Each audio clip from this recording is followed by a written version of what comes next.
தினம் ஒரு தகவல், தினம் ஒரு ஞானம். பிரம்ம ரிஷி பிதாமக பத்ரிஜி அவர்களுக்கு நம் அனைவருடைய வணக்கத்தையும் நன்றியும் தெரிவிச்சுக்கலாம். நாம் கற்றுக்கொள்ளும் ஆர்வம் இருந்தால் ஒரு முட்டாளிடம் கூட கற்றுக்கொள்ளலாம். எவ்வளோ நல்லா இருக்கு இல்லை கேட்கறதுக்கு. ஏன்னா ஒரு முட்டாள்கிட்ட நம்ம என்ன செய்யக்கூடாது அப்படின்னு கற்றுக்கொள்ளலாம். ஆனால் கற்றுக்கொள்ளும் ஆர்வம் இல்லாமல் இருந்தால், எனக்கு தான் எல்லாம் தெரியும், நான் ஏன் கற்றுக்கணும் அப்படின்னு நினைத்தால், புத்தர் வந்தால் கூட புத்தரிடம் கூட நாம் கற்றுக்கொள்ள முடியாது.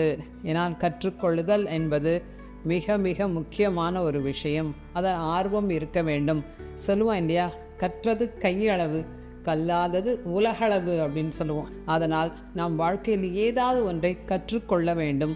மற்றவரிடம் இருக்கும், அதுதான் நம்ம என்ன சொல்லுவோம், சஜன சாங்கத்தியம் அப்படின்னு சொல்லுவோம், சுவாத்தியாயம் அப்படின்னு சொல்லுவோம்.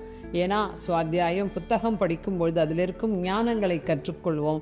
சஜன சாங்கத்தியம் அப்படின்னா சத்தியம் தெரிந்தவர்கள், அவங்கக்கிட்ட நிறைய ஒவ்வொருத்தரிடமும் ஞானம் இருக்கும்.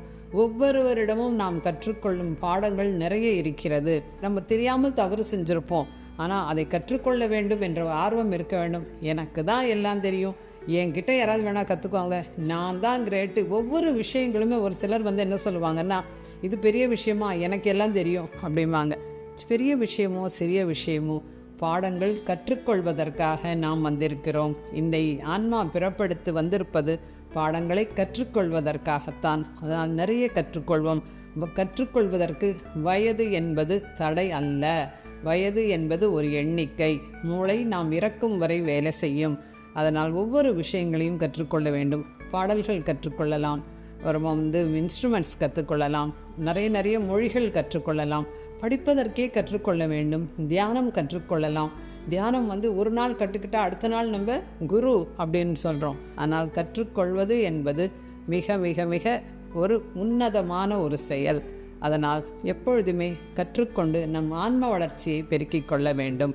இந்த குணம் வரணும்னா தொடர்ந்து தியானம் செய்ய வேண்டும். தியானம் செய்யும்பொழுது ஒரு ஆர்வம் இருக்கும், நாம் கற்றுக்கொள்ள வேண்டும் என்று.